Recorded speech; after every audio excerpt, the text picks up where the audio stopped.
kita akan bahas tentang min ajaibil ikhlas, di antara keajaiban-keajaiban ikhlas. Apa pentingnya niat dalam kehidupan kita? Bukan hanya dalam sholat dan ritual, tapi dalam kehidupan kita. Terus bagaimana ikhlas itu bisa merubah sesuatu yang sedang kita alami, baik itu musibah ataupun itu anugerah. Kemudian bagaimana cara kita menjadi seseorang yang mukhlis, sampai ke derajat tertinggi dari mukhlis itu adalah mukhlas. Jadi ada mukhlis, ada mukhlas. Orang mukhlis adalah orang yang sedang belajar menjadi ikhlas. Orang mukhlas, orang yang udah ikhlas banget. Jadi orang yang mukhlas itu nggak ada bedanya antara dipuji sama dicelah. Itu mukhlasin. Ketika dia posting sesuatu, likersnya banyak atau malah hatersnya banyak, buat dia nggak ngaruh. Itu mukhlasin. Nggak gara-gara dia yang nge-like dan komen positifnya disanjung banyak, jadi dia semangat. Terus giliran di hate sama orang lain, dicela sama orang lain, dia jadi kayak pundung gitu. Ini berarti sedang belajar mukhlis. Orang mukhlas nggak ada bedanya bagi dia antara emas dan batu. Sama di mata dia antara emas dan batu. Orang mukhlas sama di mata dia antara pujian dan celaan. Orang mukhlas sama di mata dia antara orang yang membalas kebaikannya atau justru mengkhianati kebaikannya. Dia tetap menolong orang tersebut. Ini mukhlasin, derajat tertinggi dari mukhlisin. Sehingga para anbiya kayak Nabi Yusuf, Nabi Musa, Allah menyebutnya mereka adalah mukhlasin. Wadhkur fil kitabi Musa innahu kana mukhlasan wa kana rasulan nabiyya, salah satunya. Coba kalian ingat kisah tentang Musa. Musa adalah seorang hamba yang mukhlason, mukhlas banget, yang udah nggak ada bedanya dipuji orang, dicela orang, diikuti orang, ditinggalkan orang, buat dia nggak beda. Dia tetap berbuat baik, dia tetap taat kepada Allah. Nggak ada bedanya ketika dia berhijrah, kemudian hijrahnya ini menguntungkan atau hijrahnya ini menjadi ujian. Dia tetap berhijrah karena dia tahu hijrah itu baik. Dia tetap jujur karena jujur itu baik. Nggak ada bedanya ketika dia jujur menguntungkan atau jujur malah jadi ujian. Saya nggak bilang merugikan ya, karena jujur nggak mungkin rugi, taat nggak mungkin rugi, taubat dan hijrah nggak mungkin rugi, cuman ujian. Buat dia kalau tahu itu baik ya dia lakukan. Mau untung, mau jadi ujian, ya buat dia pokoknya lakuin aja. Ketika dia misalnya dalam sebuah transaksi gitu, dia jual beli mobil. Kadang-kadang gara-gara terlalu jujur, apalagi jual beli mobil second gitu, kalau jujur resikonya kan agak susah cari untung nih.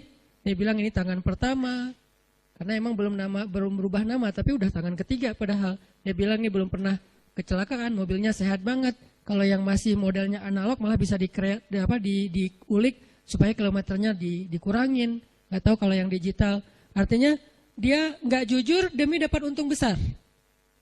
Nanti untuk less guilty, dia akan bantu anak yatim, panti asuhan, bikin tasyakur bin ni'mah di rumah, kayak gitu kan. Ini proyek kecil, apalagi proyek besar. Ketika dia udah main dalam sebuah event, udah main dalam sebuah proyek-proyek pemerintah yang angkanya udah MM-an, dia susah untuk jujur.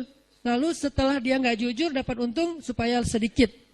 Less guilty-nya, dia bantu pesantren, panti asuhan, bangun masjid, atau tasyakuran di rumah, ngundang anak yatim.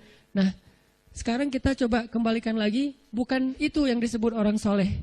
Orang soleh itu adalah ketika dia taat kepada Allah dalam keadaan sarra au dharra, dalam keadaan senang atau dalam keadaan susah, dan itulah mukhlasin. Alladzina yunfikuna fis sarra'i wad dharra. Orang yang tetap membantu orang lain. Yunfik itu kan bukan hanya ngeluarin duit ya, tapi inti dari yunfik atau infak itu adalah ngebantu orang. Kalau kita ngeluarin duit tapi nggak membantu orang, itu namanya juga yunfik. Tapi yunfik untuk dirinya, karena infak dalam bahasa Arab itu mengeluarkan harta. Cuman identiknya mengeluarkan harta di sini artinya bantu orang lain. Dia tetap bantu orang lain, fissarra au dharra. Fissarra ketika dia lapang rezekinya, au dharra ketika dia juga lagi terlilit hutang, dia juga lagi susah. Dia juga belum makan, tapi ngasih makan orang lain. Ini ringan. Yang berat itu adalah ketika ujiannya perasaan. Dia tetap bantu orang itu, walaupun orang itu mungkin melupakan kebaikan dia. Dia tetap bantu orang itu, walaupun orang itu adalah pernah nge-unfollow dia. Dia bantu orang itu walaupun orang itu ngeblok dia. Yang lebih berat lagi, dia bantu orang itu walaupun orang itu pernah mutusin dia. Dan saya juga belum kalau itu. Masih mukhlisin, belum mukhlasin. Mukhlisin lagi belajar ikhlas, belum benar-benar jadi orang yang ikhlas. Bisa nggak kita ngelakuin satu kebaikan tanpa lagi membedakan antara efek dari kebaikan itu nguntungin atau justru menjadi ujian. Nah ini kalau udah nggak ngaruh lagi efek itu, insya Allah kita udah menjadi hamba yang mukhlason. Kalau yang mukhlason, maka setan udah nggak bisa lagi nggodain kita. Karena ketika setan berakad dengan Allah setelah Allah memarahinya gara-gara nggak mau sujud kepada Adam, kemudian kata setan, akan saya goda hamba-hambamu selama saya masih ada di dunia, kecuali hambamu yang mukhlason. Itu nggak bisa digoda sama setan. Kenapa? Mau goda pakai apa? Udah nggak ada bedanya di dia antara nikmat dunia dengan ujian dunia. Dia cuma tahu ini taat, ini baik, ini halal, dia kerjakan. Mau itu untung, mau itu jadi ngerugiin dia dalam tanda petik, mau itu malah buat orang meninggalkan dia lakukan dengan akhlak yang tetap santun. Ini yang kita belajar dari menjadi seorang hamba yang ikhlas, menjadi seorang hamba yang mukhlas, sampai akhirnya kita lebih mudah melakukan kebaikan. Kayak misalnya kan ujian buat kita tuh kadang di keluarga aja.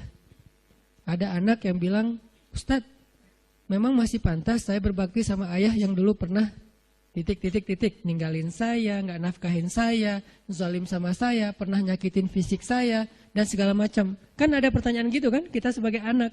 Padahal nggak usah nanya gitu juga, yang namanya orang tua pasti berjasa dalam hidup kita. Dan sepanjang hidup kita berbakti kepada mereka, itu belum bisa ngebayar satu aja pengorbanan mereka untuk kita. Sama kayak seorang istri kepada suami. Begitu juga anak kepada orang tua. Tanpa bertanya gitu, apalagi sampai nanya. Kalau sampai misalnya kita berpikir, ayah saya pernah zalim sama saya, ibu saya pernah zalim sama saya dengan berbagai macam kasus. Maka jawabannya kalau dari angle konten kita malam ini, mau jadi orang yang mukhlas atau mau jadi orang yang pamrih. Kalau mau jadi orang yang mukhlas, gak ada bedanya. Asalkan itu adalah berbakti kepada orang tua. Apapun orang tuanya, mau orang tuanya baik atau menurut dia gak baik, yang namanya Allah suruh berbakti, ya saya berbakti. Orang saya kan ngelakuinnya karena Allah. Berakatnya kepada Allah, bukan kepada makhluk. Itu kan inti dari ikhlas. Berakad dengan Allah, bukan berakad dengan makhluk. Kalau berakad dengan Allah maksudnya apa? Berarti kita minta rewardnya dari Allah. Minta apresiasinya dari Allah, minta kebaikannya dari Allah, bukan dari makhluk. Yang kita harapin like dari Allah, yang kita harapin di-repost oleh Allah. Karena ada sahabat-sahabat yang captionnya pernah di-repost sama Allah di Al-Quran. Salah satu sahabat yang captionnya di-repost siapa? Umar bin Khattab. 3 kali di-repost oleh Al-Quran. Itu keren banget. Sampai ada sahabat captionnya dia di-repost oleh Al-Quran. Jadi ayat itu mengulang kembali kata-kata Umar. Salah satunya di surat At-Tahrim, kemudian nanti ada di surat Al-Anfal, kemudian ada juga di surat Al-Ahzab. Allah nge-repost kata-kata Umar bin Khattab. Ini menunjukkan bahwa ikhlas banget, yang diharapin adalah reward dari Allah, apresiasi dari Allah, anugerah dari Allah, hadiah dari Allah, kebaikan dari Allah. Ustadz, kalau misalnya nggak berharap apa-apa bahkan dari Allah, itu bukan ikhlas. Karena makna ikhlas itu bukan tidak berharap apa-apa. Makna ikhlas itu murni. Arti murni berharap hanya kepada Allah. Karena kalau sampai kita nggak berharap surga, nggak berharap dibebaskan dari azab neraka, nggak berharap dibantu oleh Allah, itu bukan ikhlas. Itu apa Ustadz? Itu istaghna. Ini ada sedikit yang harus kita perbaiki dari persepsi tentang makna ikhlas. Apa bedanya ikhlas dengan istaghna? Kalau ikhlas tidak berharap kecuali kepada Allah. Kalau ke Allah dia berharap surga. Allah sendiri yang menjanjikan kan? Wa'adallahu alladhina amanu misalnya, wa basyiril ladzina amanu wa amilus solihat anna lahum jannat. Ayat kayak gitu kan banyak banget di Al-Qur'an ya. Allah menyediakan untuk mereka ampunan, Allah menyediakan untuk mereka surga, Allah menyediakan untuk mereka kebaikan. Wa may yattaqillaha yaj'al lahu makhraja wa yarzuqhu min haitsu la yahtasib, yukaffir anhu sayyiati wa yu'dhim lahu ajra, yaj'al lahu min amrihi yusra. Ayatnya banyak banget. Kalau Allah udah nawar-nawarin terus kita bilang, "Dah saya mah enggak butuh itu."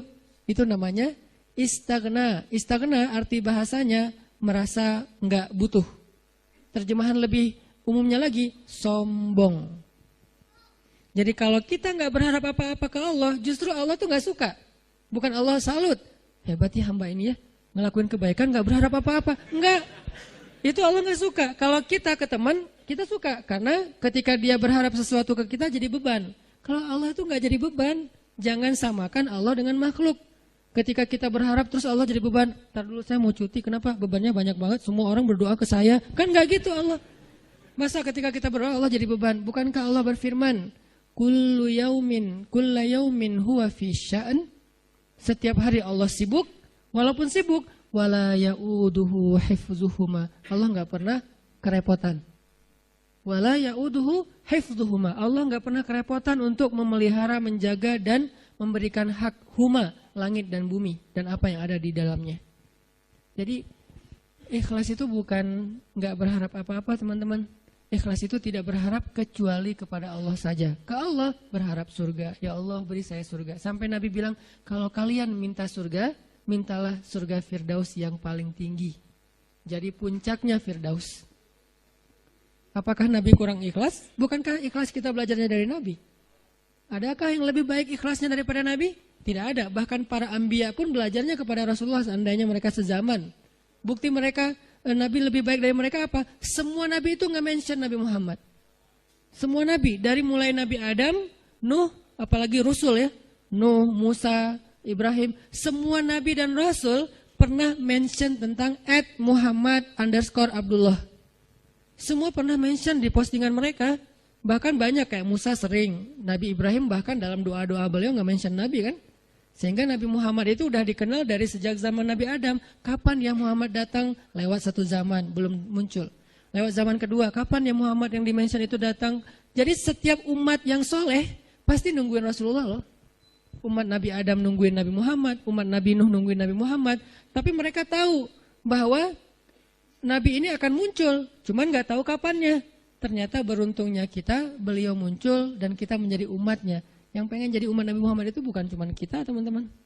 Semua umat Nabi itu pengen jadi umat Nabi Muhammad. Walaupun mereka nggak bilang, aduh nyesel jadi umat Nabi Musa. Nggak gitu juga sih. Mereka menghargai Musa, cuman mereka juga kayak berandai-andai punya wish gitu ya. Bisa nggak ya jadi umat Nabi Muhammad? Kenapa? Karena Nabi Muhammad ini paling keren, paling luar biasa. Ya Sayyidul Anam, bukan cuma Sayyidul Anbiya, Sayyidul Anam, pemimpinnya semua manusia. Bahkan malaikat juga ikut kepada Rasulullah SAW gitu.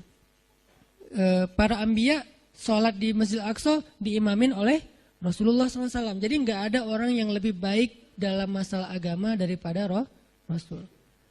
Kalau Nabi mengajarkan kita tentang mengharapkan kebaikan kepada Allah dan itu masuk dalam bagian ikhlas, berarti kalau ada orang yang nggak mengharapkan lalu merasa paling ikhlas, ini pasti ada yang miss nih tentang pemahamannya. Enggak. Tetap berharap, ya Allah masukkan saya ke surga. Bahkan doa kita sebelum kita salam, salah satu yang diajarkan apa? Allahumma inni a'udzubika min azabi jahannam wa min azabil qabr wa min fitnatil mahya wal mamat wa min syiddatil fitnah wa min syarri fitnatil masiihid dajjal. Atau doa yang dibaca sama Bilal terus di-like sama Nabi itu apa? Yang diposting sama Bilal. Allahumma inni as'aluka ridhaka wal jannah wa a'udzubika min sakhatika wan nar. Itu kan postingan Bilal ya. Yang first like-nya malah Rasulullah. Lalu yang lain pas ngeliat Rasulullah nge-like pada nge-like juga.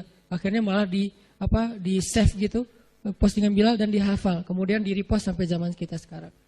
Isinya apa itu? Meminta dan berlindung. Berarti mengharapkan kan? Meminta berarti mengharapkan surga dan ridha Allah. Berlindung berarti mengharapkan terbebas dari neraka dan dan kemarahan Allah. Ini berarti ikhlas.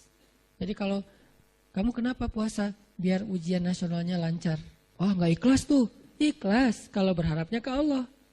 Kenapa tahajud? Biar nilainya bagus. Ikhlas kalau berharapnya ke Allah. Kenapa ini? Karena ini. Kenapa ini? Baik urusan dunia maupun urusan akhirat selama halal ya. Karena kalau kenapa sekarang kamu rajin tahajud biar gua bisa dagangannya laku. Padahal dalam berdagang dia banyak curang. Ini nih agak klise nih.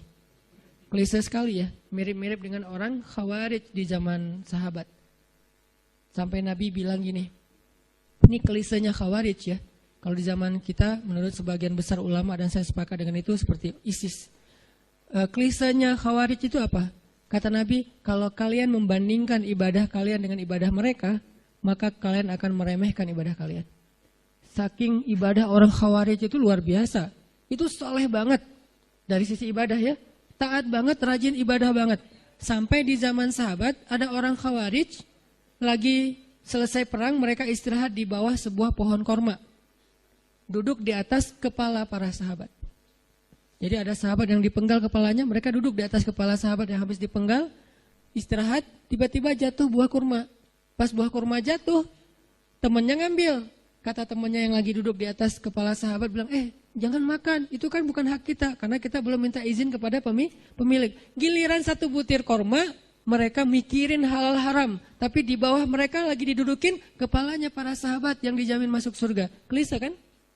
Ini yang sering terjadi. Kadang-kadang kita dari satu sisi ahli ibadah, malam tahajud, siang puasa, tapi komen di sosial media masih istilahnya gibah, buka aib, apa-apa segala macam. Ini berarti kita kayak agak sedikit aneh gitu kesolehannya.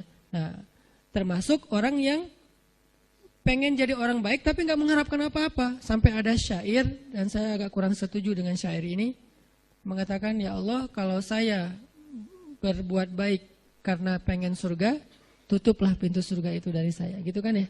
Kalau saya beribadah karena takut neraka, masukkanlah saya ke dalam neraka. Saya melakukan itu hanya karena cinta. Terkesan hub, al-khawf, dan ar-roja itu tiga hal yang bertentangan. Padahal tiga hal ini, tiga-tiganya bagian dari iman.